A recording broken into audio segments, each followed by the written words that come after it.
Happy Friday, friends. We are into the weekend. It is 5:30, so I call this the weekend now. And I thought that I would give you some encouragement to start out your weekend. I have been reading in Deuteronomy, and can I just tell you that many years ago, reading in Leviticus, Numbers, or Deuteronomy would have been so hard for me. And I prayed to God and asked Him to have me delight in the Bible. When I made that prayer, I was thinking more in terms of the New Testament, not discounting the Old Testament, but that's just where Jesus is in my head at that time. And so I asked for that. And you guys, when you ask a prayer like that, God will bless it tenfold. And He has taught me to love the Bible as a whole and to look forward to my time every day. And if I don't have that time with Him, I find when I'm getting ready to go to bed, there is a hole because I did not spend time with my Savior in His Word. And I love that. That is such a blessing to me. And it is such a blessing in how He answered that prayer. That simple prayer where I just thought I wanted to know Jesus a little better. And so I asked to delight in His Word. And He has given me so much more than that. Y'all, I love Leviticus, Numbers, and Deuteronomy. Who thought that could happen? But it did. So I want to encourage you to do that if you haven't. If you want to know the Bible better and you don't take the time, He will. He will make you crave it. So as I'm reading the end of Deuteronomy here, I just love the story of the end of Moses' life. It shows us God's character so well that it's amazing. Moses is not, he's been wandering with his people for 40 years, but he's not going to enter the promised land. And he knows he's not going to enter the promised land because, as God puts it in verse 51, the 50 and 51 in Deuteronomy 32, there on the mountain that you've climbed, you will die and be gathered to your people, just as your brother Aaron died on Mount Hor and was gathered to his people. This was Mount Nebo in Moab. This is because both of you broke faith with me in the presence of the Israelites at the waters of Meribah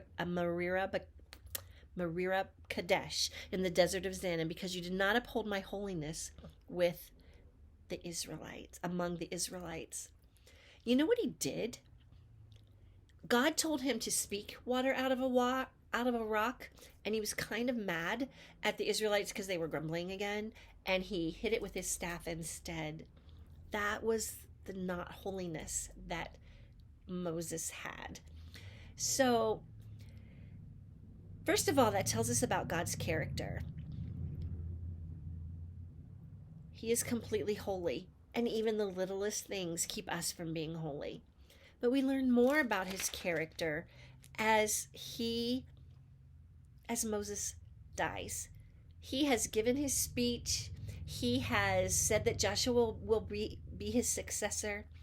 And then in chapter 34, then Moses climbed Mount Nebo from the plains of Moab to the top of Pisgah, across from Jericho.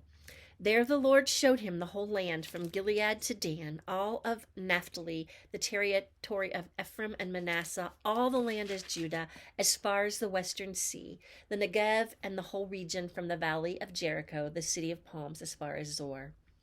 Then the Lord said to him, "This is the land I promised on oath to Abraham, Isaac, and Jacob. When I said, I will give it to your descendants, I have let you see it with your eyes, but you will not cross over it." Even though he wasn't going to go there, God took him to the top of the mountain so that he could see it, because he loved Moses. And Moses, the servant of the Lord, died there in Moab, as the Lord said. He buried him. God buried Moses in the valley opposite Beth Peor, but to this day no one knows where his grave is. Moses was 120 years old when he died, yet his eyes were not weak, nor his strength gone. God buried Moses. We don't know where. Probably because Israel had a bit of a problem with idolatry, and he did not want that place to be a shrine to Moses, because they're going into the promised land so that they can start their relationship with God again. I love this. I love the character of God. I love that Moses was given this. He didn't suffer anything from old age. He was strong when God took his life. And I just, we don't know how it happened, but it just seems so peaceful in the way that it happened. God showed him the land that Israel would get, and then he died. So, this weekend, as you are doing all your fun things, remember that God is who he says he is. His character is one of great love for us individually, as we see with Moses, but for us as a people, his people as well. His whole Bible is a redemption plan for us to have a relationship with him, both on this earth, but also a perfect relationship with him, the one that he actually intended for us in heaven. He wants a relationship with you personally, and he wants a relationship with us as a unit. Have a happy weekend, everyone.